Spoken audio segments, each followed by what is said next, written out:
Nama apa? Fun. Fun apa? Phantom. Belum sabar lah, belum kelakar je lagi. belum. Bagilah orang tengok video ni macam relax dulu. Kau ni awal-awal dah bagi. Aku ada banyak nama sebenarnya. Okey, apa nama antara nama kau lah? Phantom. Okey. Sam. Sam apa? Handsome. Umur berapa sekarang? Cukup lah orang kata. Dah cukup untuk membesar dengan awak, hidup bersama dengan awak. Untuk Okey, asal mana? asal tanya. Asal tak boleh aku tanya. Soalan paling famous. Kau macam isap, kau macam isap benda kau ni. Tak ada, aku okey. Kenapa tu? Kau nak tanya apa? Tak, kau okey ni. Kau macam tak alright tu. Pernah bercinta tak? Pernah tu. Dengan dia lagi ke dah putus lah?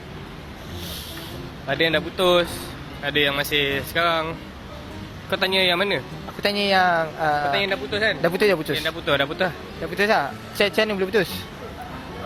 Orang kata tu tak sejiwa lah. Tak sejiwa lah. Maksudnya sejiwa tu macam mana? Dia tak sejiwa lah. Dia macam kalau keluar jalan-jalan, macam aku suka warna biru, tapi dia suka yang warna hitam. Nampak macam mana? Aku Melayu, Mat. Kalau aku suka yang colour pink. Kau suka yang pink. Nampak? Aku dengan kau pun sekarang dah tak sejiwa. So tak boleh lah. Tak boleh sebab aku coklat-coklat sikit. Okay, contoh lah kalau video ni dia tengok sekarang, apa yang kau nak cakap kat dia? Buat awak yang kat luar sana, saya rindu bau awak. Saya dulu saya suka bau awak. Tapi sekarang bila awak dah tak ada, saya asyik bau diri saya je. Masalah ni bau aku tadi.